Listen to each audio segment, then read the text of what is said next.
Welcome to the Nale Yoga podcast with Yoga Nidra journeys for deep rest and more.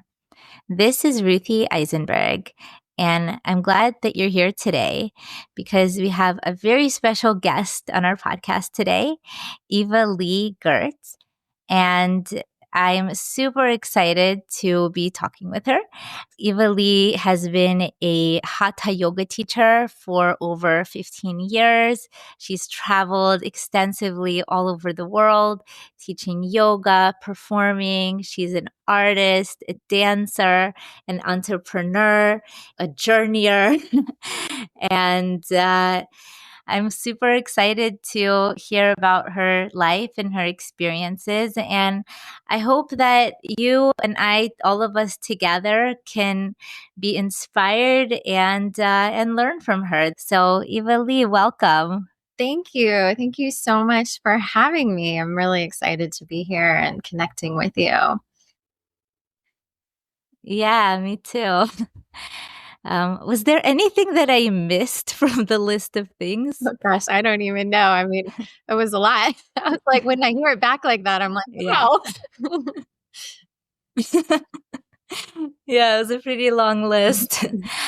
um, okay, why don't we start with you sharing a little bit about your yoga journey and how did you get started in yoga? What brought you to the yoga practice? Yeah. Well, I started doing yoga when I was about 19. I had moved to Los Angeles and was struggling to find my way and find my sense of self. I was very, very shy and I had trouble kind of sitting with myself. And I met a girl who taught yoga. And so I started taking her class and I just fell in love with it. It helped me to be present with my breath, to be able to just sit with myself in any real meaningful capacity. So it really changed my life. And from there, I started doing a lot of yoga, taking a lot of classes. And then in my early 20s, I decided to do a teacher training for no other reason than just to go further into my yoga journey and to learn more about it and the sutras and all the things, which was an amazing experience. I really loved it. And then I started teaching little by little. And for a while, I taught full time. Um, but yeah, I just have kind of always taught ever since then, even if it's just once in a while. But I've been really lucky to have the opportunity to trade yoga in order to travel. So I would often offer yoga lessons in exchange for like room and board, volunteering different places around the world. So it was an amazing experience. I got to go to a lot of really cool places and do that. Wow, that's so cool. Thanks for sharing. Yay. I'm curious, like, what are some of the places you've been to, and are there any places that stand out to you as really memorable? I mean, I've been a lot of places and they all stand Yeah. for one reason or another, but like specifically places where I've Mhm. taught, I would say South Africa was probably one of the most impactful places. I was volunteering in the townships outside of Cape Town, so working, in pretty bad conditions. I was teaching preschool, and so I started to teach the kids, baby yoga, and that was a really amazing experience. Really challenging because the conditions were really, really bad, and the culture is very different. So there was some interesting things, but it was first of all, South Africa is like one of the most beautiful places, but it was just a really humbling experience that really taught me to be a lot more grateful and showed me all the things that we kind of take for granted in our day-to-day lives. And I think that particular trip, I was there a couple months and it really was like a poignant, life-changing experience. Wow. Wow, that sounds so special. And I'm curious, like, how did it change your life? What changes did you notice for yourself?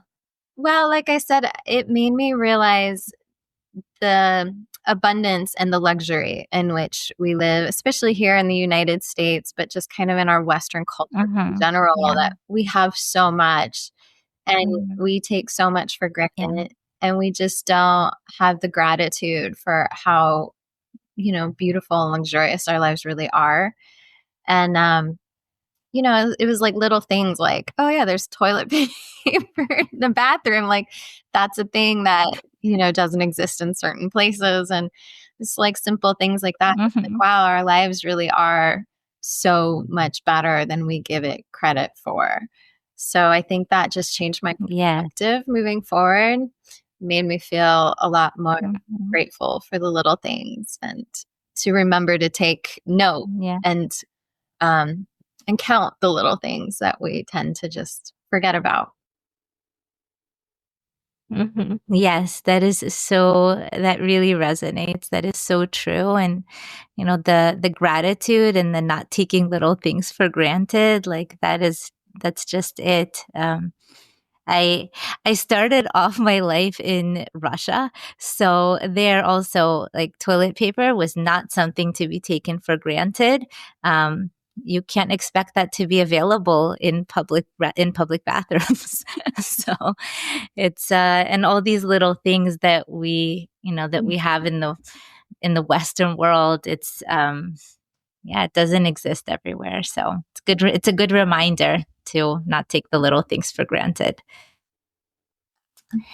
Um, I'm yeah, I'm curious for you also. How did you? What gave you the idea to go on these travels and to start, teaching yoga all over the world, to start exchanging yoga for room and board and things like that? Yeah, I mean, honestly, I don't know. I just always had, I guess, a sense of adventure. I really passionately wanted to see the world and experience different places and different cultures. And, I just so curious and I don't know, very driven to travel.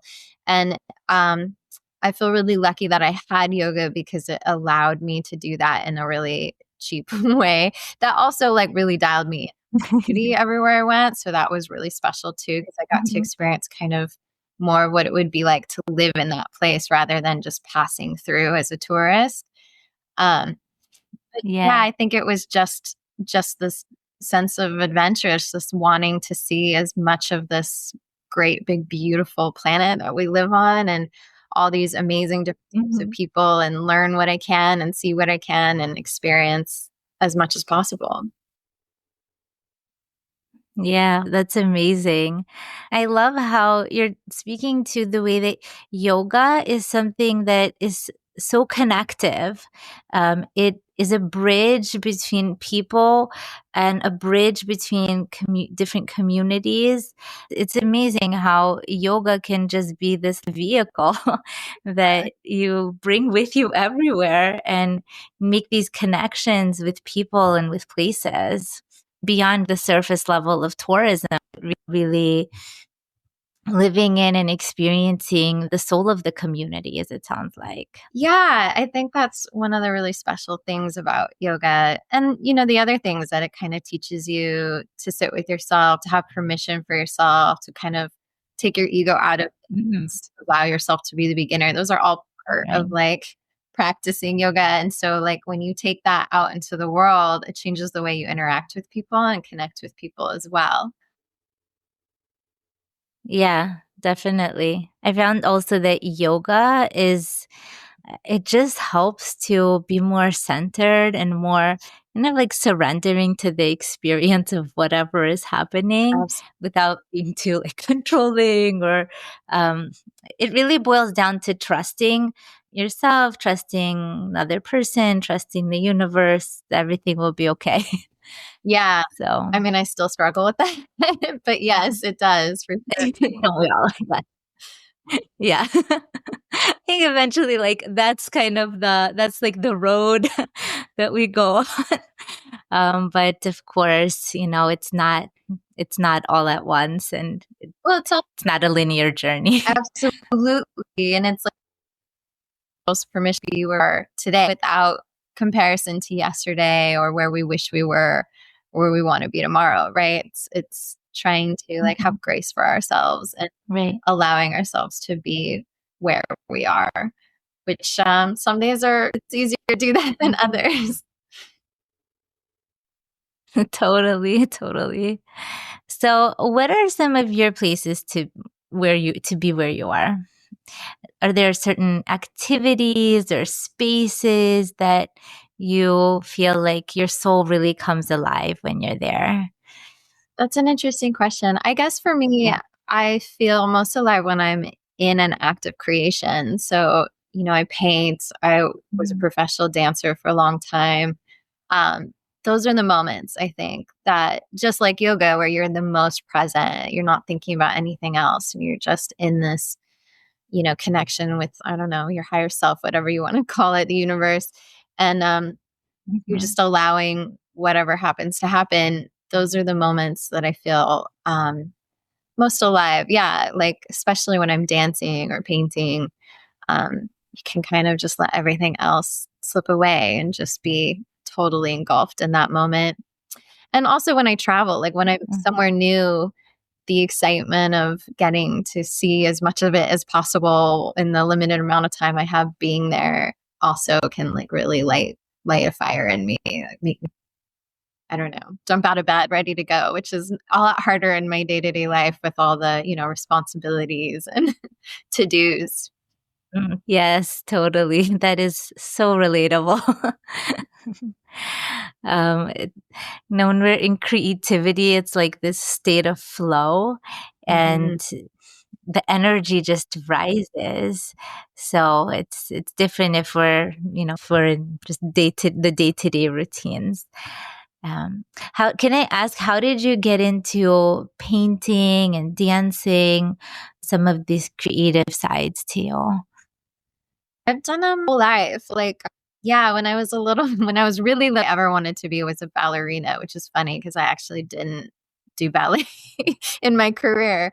But but yeah, I always loved dancing and painting and drawing as well. I love to draw. So how did you get to how did you get into painting and dance and these creative sides to you? Were you always doing these things, or did you get professional training? Yeah, I always kind of did them. I wanted to be a ballerina when I was a little girl, so I loved dancing. My mom put me in dance class from a really young age. And same thing with art. I always loved to draw and paint and ended up going to art school for high school and a little bit of university as well.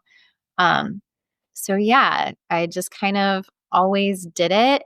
I didn't really think about doing it in terms of a career until actually I was in my late 20s when I started dancing professionally, which is quite old for a dancer. But yeah, I was really lucky to have the opportunity I started dancing in a cabaret show and I just loved it so, so much. And then had a whole career for that. And I actually created my own cabaret show where I choreographed and directed and produced the whole thing. Wow. How did you organize that? Ugh. That's a big step from dancing in a show to making your own show. Yeah, it was not easy. It took a few years. I just started with music that I wanted to choreograph to, and I just started making dances, and then I kind of organized it into a story, really. And then I had relationship with some venues in Los Angeles that I had danced at in other shows, and so then I worked with them to produce the show there. And then I held auditions and I cast a whole bunch of dancers to come dance on the show. And I know definitely a lot of work and a long progress, but it was really rewarding and I was really proud of it in the end. And we had a run at a LA venue that was really successful with all of our shows.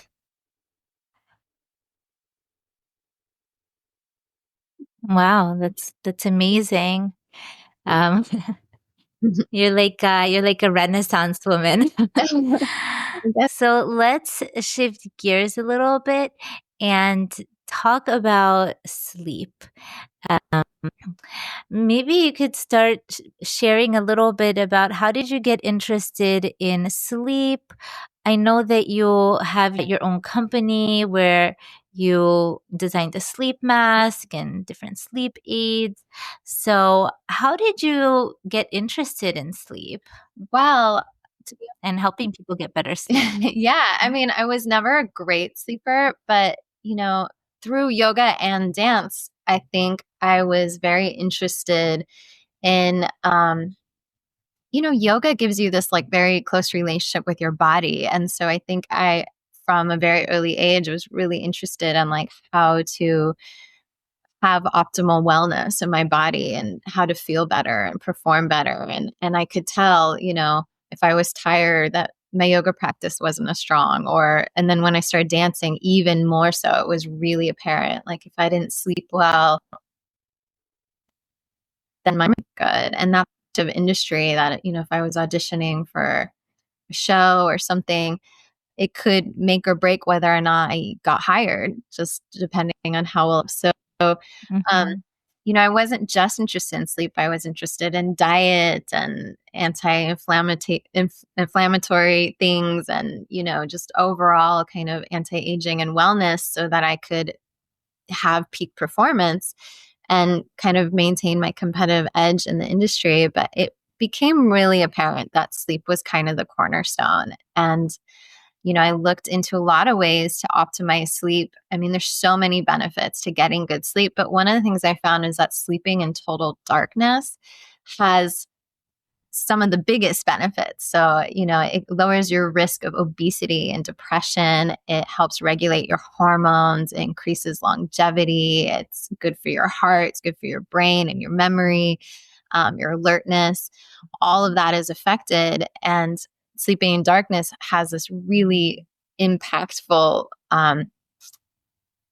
what am I saying? It's a big impact on how well you feel and how well you perform and even how good you look. Um, so I found that the ways to sleep in total darkness were to use a sleep mask or to spend a lot of money outfitting your home, your room with blackout curtains and things. And for me, when I was, on tour and traveling, that obviously didn't solve my problem. So a sleep mask was really what I found to be like the most impactful tool to get better sleep. And I tried lots of different sleep masks and I really struggled to find one that worked for me. Um, Again, being Mhm. interested in beauty and skincare, I found that synthetic material masks caused me to break out, and the silk ones are really good for your skin. There's lots of benefits to silk. It's really skin nourishing. It helps you maintain your moisture, your skin moisture, and it even has been shown to speed Mhm. up cell turnover. So it actually has anti-aging qualities. But most of the silk masks I found on the market just didn't work. They just didn't fit well. They didn't block light. They weren't very comfortable.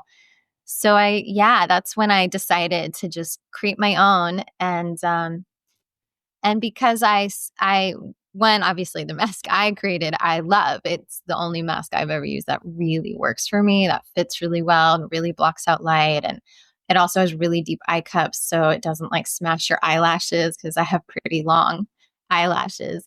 Um, so then I'm like, oh well, everybody needs better sleep. And the more research I did when I was designing my mask, the more I was just like, everybody needs this. Like the better we sleep, the happier we are, the better we feel, the more, our nervous systems are regulated, the more we go out Mhm. into the world and show up as our best selves. And so how can I help people have a better, sleep quality?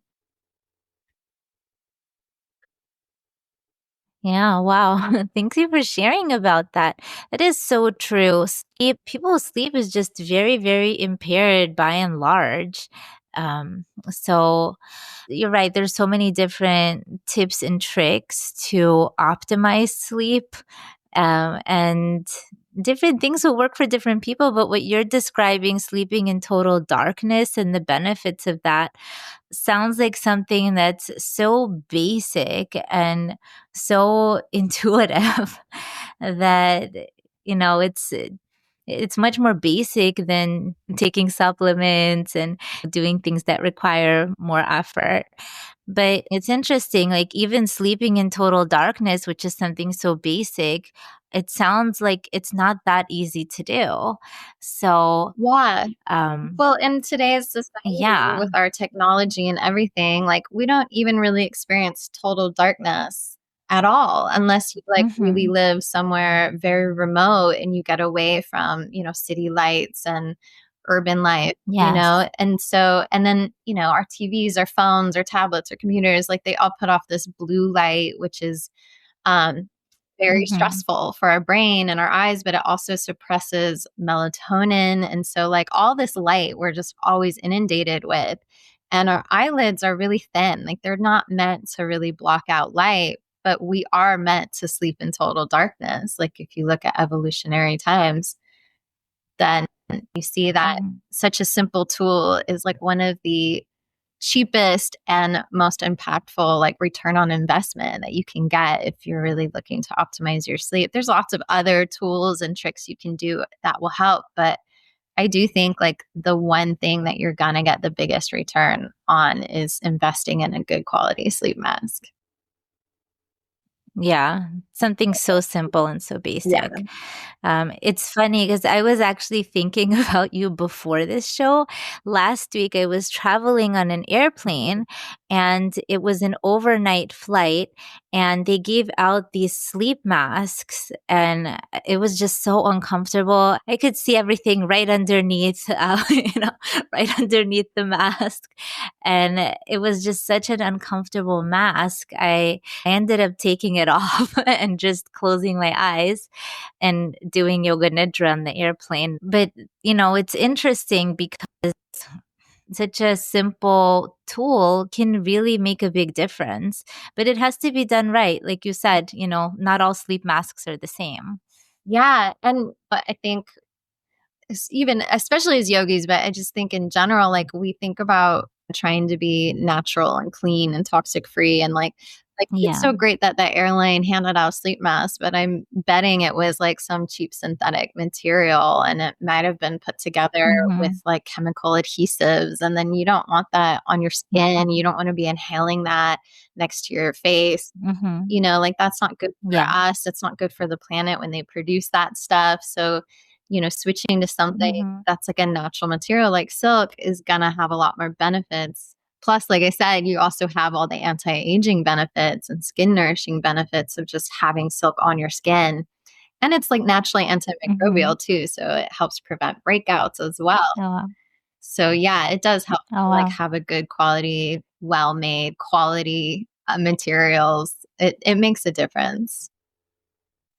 Does it help with wrinkles? Yeah, yeah. I mean, for lots of reasons. So one, the silk itself is, less friction because it's so smooth and silky. So that helps with like pulling and creasing. But yeah, it does show studies have shown that silk speeds up cell turnover. So when you have silk on your skin or like if you have a wound and you bind it with silk, that it will heal faster because it actually speeds up the rate at which your skin cells turn over and reproduce. And so it can actually literally combat the signs of aging and slow down wrinkles. Oh, wow. Okay. Yeah. Well, that sounds like a much more cost-effective option than expensive eye creams. I mean, you may not see as much of a difference as using like an expensive eye cream, but it's like Yeah. everything in our environment is aging us. So, putting Yes. silk on your face is definitely going to help prevent that aging and slow it down at the Mhm. least, if not Mhm. you actually see a difference. Yeah. Between yoga and silk, and the creams, I think it'll be okay. Yes, as long Um, as you're using creams that are clean though and don't have chemicals in them. y Yes, of course. What about, can you explain a little bit? It says that your eye masks are mulberry silk. What does that mean, mulberry silk? Are there different types of silks out there? Is it No, made from mulberry? not Or really. what does that mean? Um, it's just usually if it doesn't say like 100% mulberry, then it's probably mixed with something. So it's like a Mhm. blend or something. So mulberry is just kind of the name of the silk, as far as I know. I should do some more research on that because that's actually a great question. But yeah, if it's 100% silk, so it's not the fabric isn't mixed with any synthetic materials or cotton or satin or anything. It's just the silk. Uh-huh. Got it. That's really cool. Um, so just to kind of tie it to Yoga Nidra, when we prepare for Yoga Nidra, it's really important to be really comfortable and to use whatever tools or props you need in your environment to optimize your relaxation and your ability to remain still so that you can really get the most out of the practice. So, whether you're using a thin pillow or a blanket or a bolster under your knees or an eye mask to block out any distractions from light. You know, the practice of Yoga Nidra is about taking a break from all of the distractions Mhm. from the external sensory world and turning our senses inward. In Sanskrit, this is called pratihara. So, this is taking a break from everything that's outside of you. And sleep masks, they help to do that. So I'm curious for you, Evalee, have you practiced Yoga Nidra? Do you use your sleep masks when you practice? Can you share a little bit about that? Yeah, I have done some yoga nidra. I do have a daily meditation practice, and I've done many different kinds of meditation, whether it's mindfulness or following um, Mhm. a led meditation or but yeah, I do. I use my mask because it really helps me turn inwards. Like you said, it helps block out those distractions. And, I feel like I'm in this cocoon, and it really does allow me to turn my focus and attention inward a lot more than when I don't have it. So I do use it really regularly when I'm meditating. What are some of the meditation practices that that you most enjoy or that most resonate for you? Do you have like your go-to ones or your favorite I ones? really don't. Yeah, I think it like depends on what I'm in the mood for. I tend to go through phases. So like right now I'm doing a Mhm. lot of just like mindfulness where I'm just like counting my breath and focusing on the feeling of the inhale and exhale in my body. But I feel like after a while I'll be like, "Oh, I'm kind of phoning it in." So then I'll switch to something else. I'll find, I have a couple apps. I worked with a spiritual teacher for a long time, so I have a bunch of recorded meditations that he made for me, and I just kind of change it up based on like what I feel I need that day, or yeah, or if I'm like, "Oh, I've been doing a certain type of meditation for like a few weeks or a few months and it's starting to feel like I'm not as present with it, then I'll do something different just to keep on my toes with it." Sounds like you have a variety of different practices and kind of go and change them with the seasons. Yeah. I feel like I have so many questions for you, and we can go in so many different directions. So, was there anything else that you wanted to add about the sleep masks or that people should know about maximizing their sleep? Um, I mean, gosh, there's so much. I could go on and on for it and all the many things you could do to help maximize your sleep. For instance, doing meditation before bed to help wind down, Right, all kinds of right. bedtime rituals that help and, you know, we talked about bad light. Well, let's do your top 3. Maybe let's do your top 5.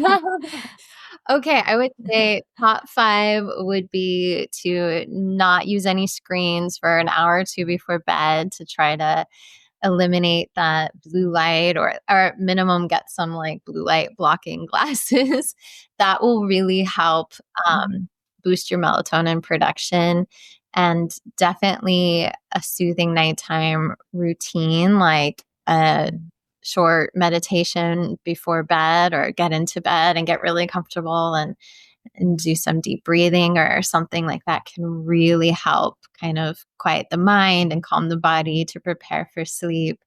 And obviously, a sleep Mhm. mask to block out all the light. And again, using one that is high quality materials and that's adjustable so you can get a good fit.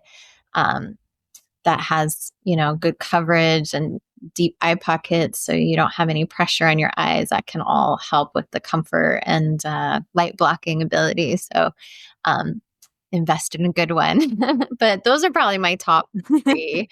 Um, but I do other things like, drink some nice soothing tea or take a bath before bed. We also have like a lavender Mhm. essential oil little roll on aromatherapy Mm. roll on, and that I like to dab a little, on my top lip and on my temples and um, pulse points that can help calm me down before bed. Mhm. Yeah, things like that. Mhm.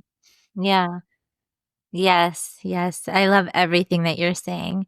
And I love the essential oils and live off of lavender. So it's just so helpful. And it helps with calming down and it helps with sleep.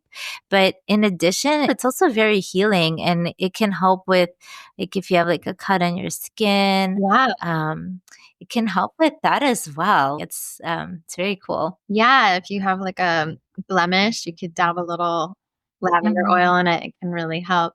And our roll-ons that we sell have amethyst stones in them. So the oil is also being infused, the crystal. So that's also, amethyst, Oh, good for healing, calming.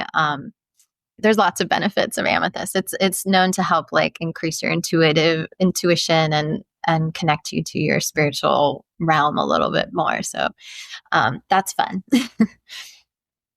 yeah. I don't know too much about crystals, but something that it sounds like you know a bit about crystals. Just a Um, bit, not a lot, and but just a bit. yeah. Okay. Yeah. Well, that's like a whole nother area. It's so interesting. Yeah. Um, yeah.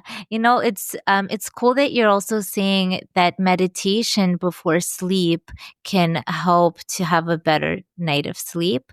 That's definitely true. Mhm. I like to encourage people even a little bit is better than nothing. Mm. Even like 1 or 2 minutes can go a long way. Um, and Another thing is meditation not before sleep can also help you have a better sleep at night. So, if you meditate or do yoga nidra during the day while you're awake, Mhm. that actually also helps you to prepare yourself for a better night's sleep is you're using the day to regulate and stabilize your system to clear out any excess material and that prepares you for a better night's sleep too. So I love that. I thought that was interesting too. Yeah, I love that. I think that's a really good point, and it really does. I mean, I do think, like, in our busy lives, it's so hard to just be present. Like, we're just have so much going on, and Yeah. we get so out of body and out of mind. So any meditation at any point helps do that, and the more obviously, the more tuned in you are, then the easier it will be to go to sleep. But there's benefits to Yeah. any kind of Yeah. meditation. Exactly. Mhm. Yes. Yeah, Yes. Any is better than I none for couldn't sure. agree more. Okay, so what would you say to somebody who, let's say they work a really, this is typical. Uh-huh. So let's say they work a really stressful job. They might work, night shifts and have to be on a screen at night. This is their lifestyle. What would you recommend to somebody like that who might not have an opportunity to reduce screens before bedtime? Um, that's a great question. I definitely think investing in some blue light blocking glasses would be a really smart move because that blue light can really mess with your hormone production. And like I said, it does stress out your eyes and Mm-hmm. your brain, but it Mm-hmm. can really mess with your circadian rhythm because the blue light, the sun, is what we're supposed to see in the morning. That kind of gets the cortisol pumping and gets us going for the day. And you don't want a lot of cortisol at night because it will keep you from sleeping. Right. And if you're stressed out, which it sounds like this Right. theoretical person would be, right? Then you're probably already having Yeah. higher than normal cortisol levels. So I think engaging in any sort of meditation will significantly help with that. And then if you're working late nights or you're not able to kind of go to bed, early and get up with the sun, then yeah, sleep mask is definitely going to make a big difference because you need to like block out that light to get Mm-hmm. that better quality sleep. And that was me for a long time when I was dancing. I worked late nights and I would be on the road. Mm-hmm. It was hard to get sleep and often, you'd be sleeping until midday or mid morning. And so that's when I really got hooked on using a sleep mask because otherwise I would have only gotten a few Mm-hmm. hours of sleep a night and I wouldn't have option. So Right. yeah. Right, totally. That really speaks to me also because I still do this. The way that my life is organized right now, I do work at nights. Not every night, but some nights I do work late. And I found that obviously it's not optimal, but reducing the blue light, it does help to whatever extent you can. Mhm. And I found that the practice of yoga nidra for me is what has been most helpful. This is actually how I got into the practice of yoga nidra on a regular basis to just help optimize whatever amount of sleep I was able to get, Mhm. even if some nights it was starting late or not enough hours of sleep. I found that on the days when I practice yoga nidra, I have a better night no matter how many hours of sleep it is. And at night, when I turn on yoga nidra practice, Mhm. even if I fall asleep because I'm tired at night, I wake up from these practices just feeling so restored and rejuvenated that I can have a normal day and feel good and really feel like it minimizes those harmful effects of staying up late and not being totally in sync with the circadian cycle. Mhm. So obviously it's best to go to sleep earlier, get a good amount of hours of sleep. This is ideal, and do yoga nidra also, and use a sleep mask. Um, Yeah. Well, I think what you but said about you yeah, fall but asleep mhm, during the practice, if you're listening to it, it's still like affecting your subconscious while you're sleeping. So of mhm. course it Yes. makes sense that you would still wake up feeling better and having the effects of it, even if you weren't awake for the whole time. So I love that. And they do say also to be consistent. So like if you work odd hours or whatever, like the more you can be consistent about the time you go to bed and the time you get up, the more benefit you'll see there too, even if it is really weird hours, even if you're working like graveyard shift or whatever. That supposedly helps a lot. But I know that can be really difficult for a lot of us in our crazy lives. Yeah. Yeah. A lot of people also like new parents who have babies. A lot of my clients are new parents who have babies and they're up at all kinds of hours during the night. Yeah, absolutely. Exactly. But then that's where sleep mask Exactly. comes in So handy so you can get those naps in any chance you can. exactly, exactly. And at least like, yes, sleep can be really disrupted during some seasons in life. Mhm. At the same time, we have these tools that can be really helpful to offset some of the damage. Yeah. So, hopefully things will even out. Yeah, absolutely. Yeah. Yeah. Okay. Well, it's so great chatting with you. Okay. Let me ask you a couple more questions then. First, let me ask you, for audiences who may be struggling with sleep, um, besides using a sleep mask Mhm. and some of these tools that we've already talked about, is there any other words of wisdom or advice that you might want them to hear? Oh, yeah, I mean, anxiety just seems like a thing that's more and more common in life, and it's just that you aren't alone if you're experiencing anxiety, and you're not weird or strange. Like, it's so common. But yeah, Mhm. investing in Yoga Nidra or many other practices, any kind of meditation practice can really help with that. Yoga of any kind can help with that, where you're just connecting with your breath and your body. And then obviously trying to get better sleep.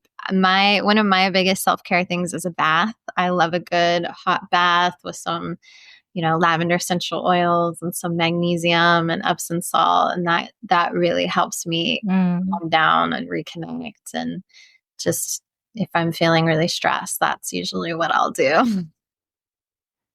Yeah, just you saying those words, the bath with the lavender and the magnesium and Epsom salt, just that makes me feel so relaxed already. Well, good. Me too.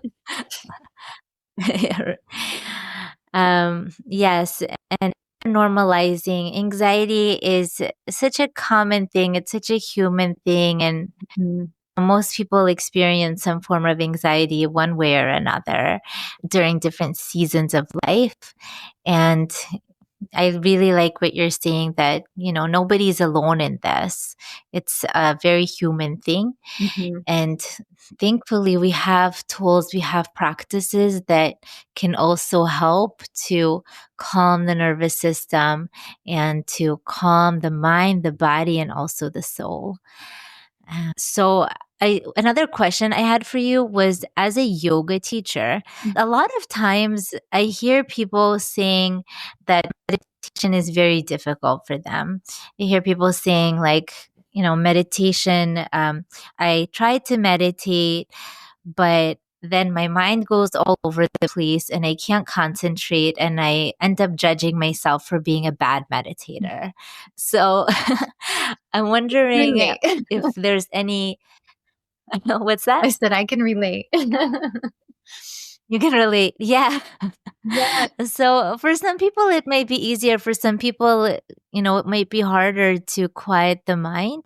And I'm wondering, what might you say to somebody who's judging themselves for being a bad meditator because their mind is going all over the place? Just to be nicer to yourself, because, I've been meditating for 20 years and I still have days like that regularly. So, I mean, it's just part of the practice. And, we have to give ourselves permission for where we are today, and give ourselves grace for like those bad days. Everybody has days where it just feels impossible.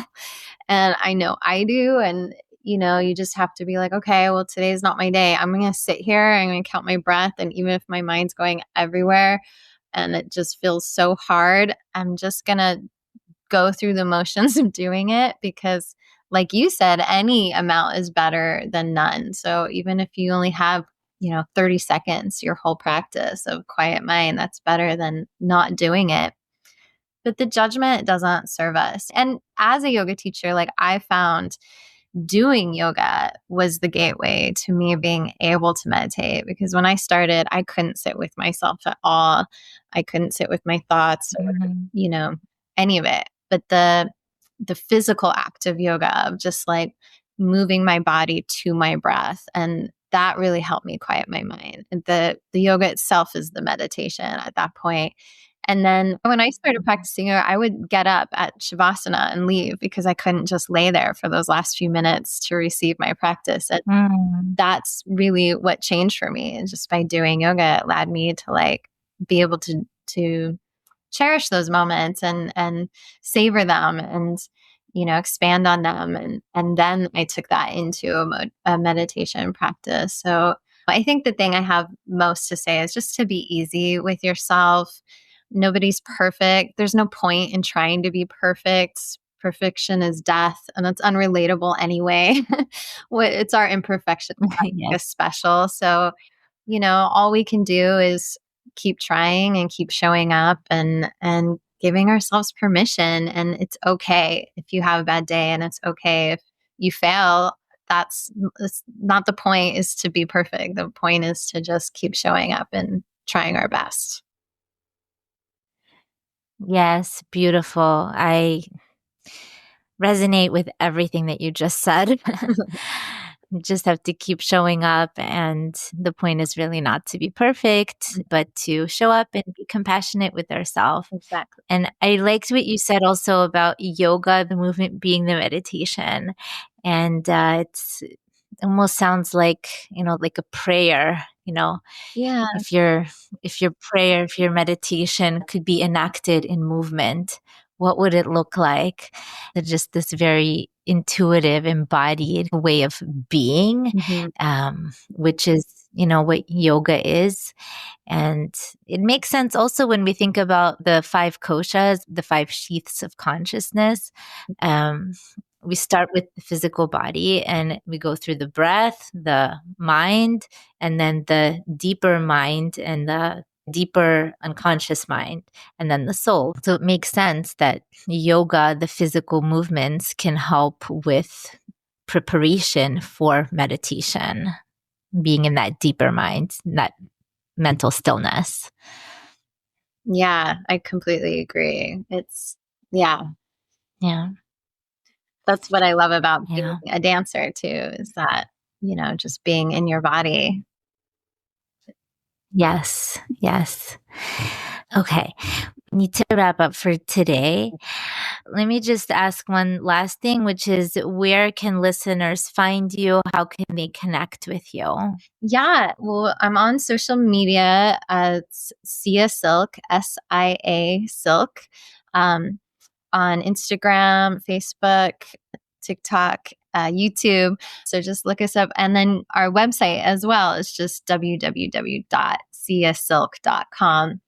And there's lots of resources on the website, as well as you can purchase all our products, our masks, and other sleep aids there as well. Amazing, amazing. And we'll include the links to all of this stuff in the show notes as well, so that you guys can easily access them. Um, yeah. Wow. Well, Evalee, it's been, I've just learned so much from you, and I really, really enjoyed talking with you and your energy and just all of your amazing life experiences and your perspective, and how you're really using your creativity and your talents to create something that's really valuable and really helps people get a good night's sleep, which is just, such an essential thing for our health. Well, thank you. I hope so. Thank you. I hope so. And I was Yes. able to deliver some value here, but it was such a pleasure to chat with you. And you also have incredible energy. And I love what you're doing with your Yoga Nidra. And what a wonderful resource for people. So thank you so much for having me. It's just been lovely. Thank you so much.